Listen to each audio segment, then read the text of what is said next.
निखिल नावाचा तरुण मुलगा टीव्हीवर बातम्या पाहत होता. बातम्यांमध्ये इराण, इस्रायल आणि अमेरिकेच्या युद्धाचे भीषण विदारक दृश्य दिसत होते. कुठेतरी बॉम्बस्फोट होत होते, तर कुठेतरी निष्पाप मुले रडत होती. हे सर्व पाहून निखिल तावातावाने म्हणतो, आई, हेच बरोबर आहे. जोपर्यंत शत्रूला अद्दल घडवत नाही तोपर्यंत तो शांत बसत नाही. या जगात फक्त ताकद चालते. मला वाटतं आपणही अशाच आक्रमकतेने जगायला हवं. आपल्याकडे सत्ता असायला पाहिजे. युद्धात आणि प्रेमात सर्व माफ असतं हेच खरं आहे. त्याची आई कमल, जी दिवसभर शिलाई मशीनवर काम करून घर चालवायची, आजही मशीनवर शिलाईचं काम सुरूच होतं. निखिलचं हे बोलणं ऐकून ती शिलाई मशीन हळूच थांबवते आणि शांतपणे चष्मा काढत म्हणते, निखिल, हे युद्ध टीव्हीवर बघायला फार सोपं वाटतं रे, पण ज्याच्या घरावरून तो गोळा जातो त्याला विचार, काय असतं युद्ध. विनोबा भावे म्हणायचे, हिंसेने शत्रूचा देह संपवता येतो, पण त्याचे वैर संपवता येत नाही. जगाला शांती हवी आहे, सूड नाही. काही दिवसानंतरच असं होतं की निखिल रात्री उशिरा ऑफिसमधून घरी परतत होता. वाटेत 2 टोळ्यांमध्ये पैशाच्या देवाणघेवाणीवरून हिंसक वाद सुरू होतात. निखिलचा त्या वादाशी काहीच संबंध नव्हता, पण अंधारात आणि गोंधळात काही कळायच्या आत चुकून त्यातील एक मुलगा दुसऱ्या टोळीचा माणूस समजून निखिलच्या हातावर स्वतःच्या हातातील धारधार शस्त्राने वार करतो. निखिलला काहीच कळत नाही. तो स्वतःचा कसाबसा जीव वाचवून रक्ताळलेल्या अवस्थेत कसा तरी घरापर्यंत पोहोचतो आणि दारातच कोसळतो. कमल धावत जाऊन त्याला सावरते. तिचा एकुलता एक मुलगा रक्ताच्या थारोळ्यात पाहून तिच्या काळजाचा ठोकाच चुकतो. ती तातडीनं डॉक्टरांना बोलवते. निखिल जेव्हा शुद्धीवर आला तेव्हा त्याच्या डोळ्यात भयंकर राग होता. तो आपल्या हाताकडे पाहतो. डॉक्टरांनी त्याच्या हाताला मलमपट्टी करून बँडेज बांधलेलं होतं. तो विवळत म्हणतो, आई, ज्याने माझ्यावर वार केला त्याला मी शोधून काढेन, त्याचा जीवच घेईन बघ. आई त्याच्याकडे शांतपणे पाहते, पण त्याला काहीच बोलत नाही. निखिलवर घरीच उपचार सुरू होते. दुसऱ्या दिवशी सकाळी गल्लीतल्या एका कोपऱ्यात त्याच हल्लेखोर मुलांना लोकांनी पकडलं होतं आणि बेदम मारहाण सुरू केली होती. त्यातीलच एक मुलगा स्वतःला वाचवण्यासाठी पळत पळत एका घराच्या दरवाजासमोर येतो. धापा टाकत आणि घाबरलेल्या अवस्थेत सावकाश घराच्या उघड्या दारातून तो आत शिरतो. त्याला वाटलं की आपण वाचलो आता. समोर पाहतो तर काय, ते घर निखिलचे होते. निखिल बेडवरच होता. त्याने त्या मुलाला ओळखले. आई, हाच तो, पकड याला, दरवाजा लावून घे. हा काही आज माझ्याकडून वाचत नाही, नाहीतर दे काहीतरी, मी ह्याला इथंच संपवतो. कमल धावत बाहेर येते. ती त्या मुलाला बाहेर काढण्याऐवजी त्याला सावरत खुर्चीवर बसवते. संतप्त जमाव दाराबाहेर आरडाओरडा करत गोळा होतो. दरवाजा उघडून कमल बाहेर येते आणि जमावाला ती शांत करते. एका ग्लासमध्ये पाणी आणून त्या मुलाला देते. हे सर्व निखिल अवाक होऊन पाहतच राहतो. ती कमल, जिचा मुलगा मृत्यूच्या दारातून परतला होता, ती त्याच मुलाला पाणी पाजत होती ज्याने निखिलवर वार केला होता. निखिल ओरडला, आई, तू हे काय करतेस? याला सगळ्यांनी मिळून हाणला पाहिजे.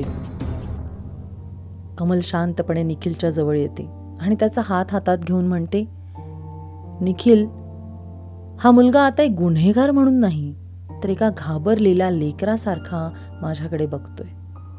जर मी याला आज मारू दिलं असतं ना, तर तुझ्या जखमेचं रक्त आणि त्याच्या जखमेचं रक्त यात काय फरक उरला असता? रक्ताचा डाग रक्ताने धुतला जात नाही, तर तो मायेनेच पुसता येतो. तिने त्या मुलाला विचारलं, का केलंस हे? तो मुलगा केवळ 17 वर्षाचा होता.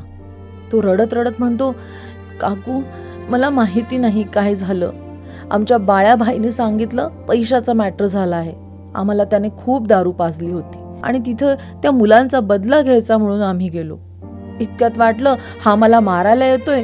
मी केवळ भीतीपोटी वार केला हो. कमलने त्याला निखिलची जखम दाखवली आणि म्हटली, तुझ्या एका चुकीच्या निर्णयामुळे 2 कुटुंब उद्ध्वस्त झाली असती. तुझं वय काय रे आणि तू करतोयस काय?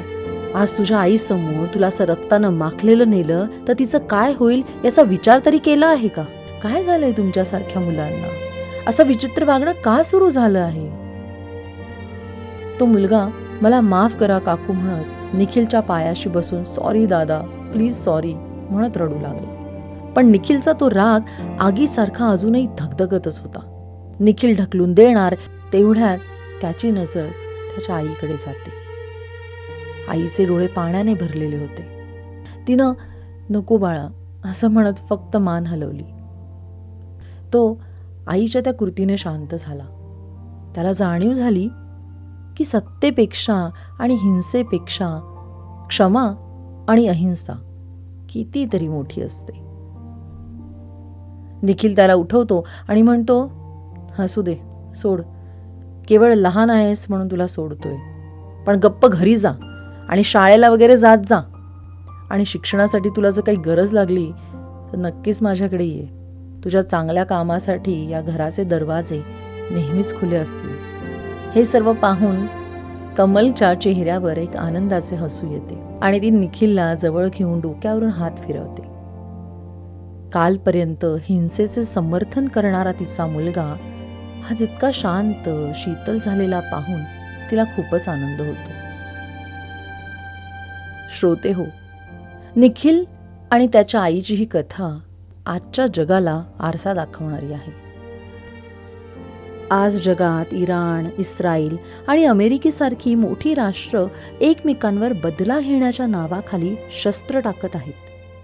प्रत्येक राष्ट्र म्हणते की आम्ही स्वसंरक्षणासाठी लढतोय. पण या स्वसंरक्षणाच्या युद्धात सामान्य माणसाचा बळी जातोय. काय चुकी होती त्या लहानग्या मुलींची ज्या उज्ज्वल भविष्यासाठी शाळेत शिकण्यासाठी गेल्या होत्या? या युद्धात एका आईचा मुलगा, एका पत्नीचा पती आणि एका लेकराचा बाप मारला जातोय. गांधीजींनी म्हटलं होतं की डोळ्याच्या बदल्यात डोळा काढत राहिलो तर संपूर्ण जगच आंधळ होईल. आज जगाला अशाच एका कमलची गरज आहे, जी रक्ताने माखलेल्या हातांना मायेनं पाणी पाजवू शकेल. अहो, ही वसुंधरा किती सुंदर आहे. आपण जर ही युद्ध, द्वेष थांबवले नाहीत तर निसर्गाची ही किमया पाहायला आपण जिवंतच उरणार नाही. चला तर मग आज आपण आपल्या घरातून आणि आपल्या मनातून हिंसेचा त्याग करूया. सत्तेच्या शर्यतीपेक्षा माणुसकीची शर्यत जिंकूया. कारण शेवटी काय, रक्ताचा डाग हा रक्ताने नाही तर प्रेमानेही धुतला जाऊ शकतोच की. कशी वाटली ही आमची कथा? तुम्हाला काय वाटतं? युद्धाने प्रश्न सुटतात की संवादाने? कमेंटमध्ये नक्की सांगा. मी तुमची कशिश यावेळीला निरोप घेते. पण विसरू नका, audio diary the voice of कशिशला सबस्क्राईब करा आणि माणुसकीचा हा संदेश शेअर करायला विसरू नका. धन्यवाद.